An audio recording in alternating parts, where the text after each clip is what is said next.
আসসালামু আলাইকুম। আজকে আমি নবম দশম শ্রেণীর 3.2 অধ্যায়ের 4 নম্বর প্রশ্নের সমাধান করব।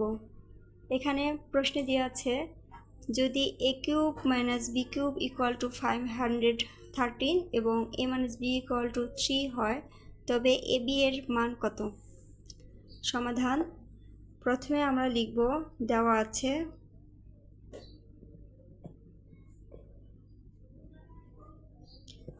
আছে a cube minus b cube equal to 513, a cube minus b cube equal to 513 এবং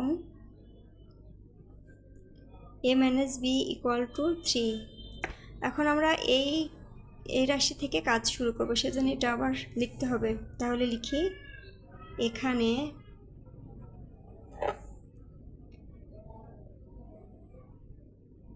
a cube minus b cube equal to 513, বা এখন a কিউব মাইনাস b কিউবের সূত্রটি লিখতে হবে। a কিউব মাইনাস b কিউবের সূত্র হলো a minus b whole cube plus 3ab into a minus b। তাহলে লিখি, a minus b whole cube plus 3ab into a minus b equal to 513 বা 513। বা এখন a মাইনাস b এর মান আমাদের দেওয়া আছে, মানটি এখন এখানে বসাতে হবে।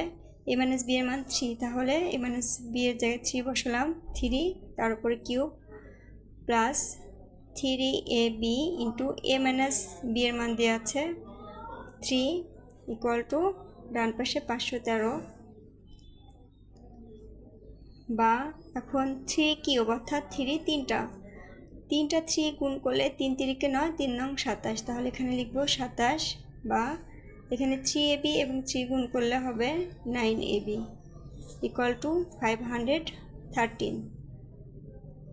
বা এখন আমরা 9abটা বাম পাশে রাখবো এবং 27কে ডান পাশে নিয়ে যাব।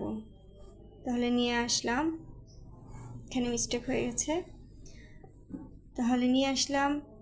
এখন ডান পাশে 9ab এখানেই রাখলাম, কোনো চেঞ্জ এখনও করব না। এখন 513 থেকে 27 আমাদের বিয়োগ করতে হবে, বিয়োগ করলে হবে 486।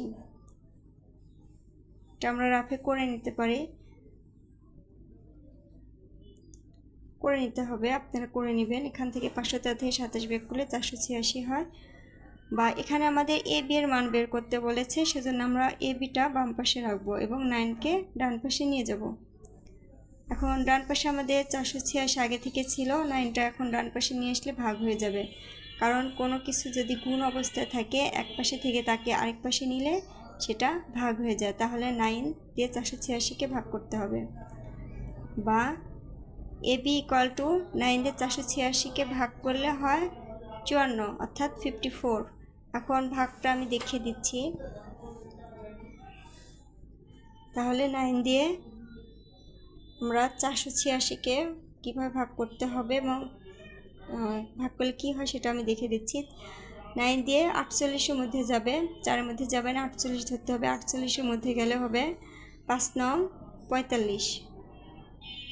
এখন 8 থেকে 5 বাদ দিলে থাকবে 3 এবং 6টার নামে আনলাম, তাহলে হলো 36 বা 36। এখন 9 36-এর মধ্যে 4 বাদ যাবে, 4 9 36, তাহলে আমাদের ভাগফল হচ্ছে 54। এখন এখানে আমরা 54 লিখেছি, সুতরাং ab ইকুয়াল টু 54 অর্থাৎ 54।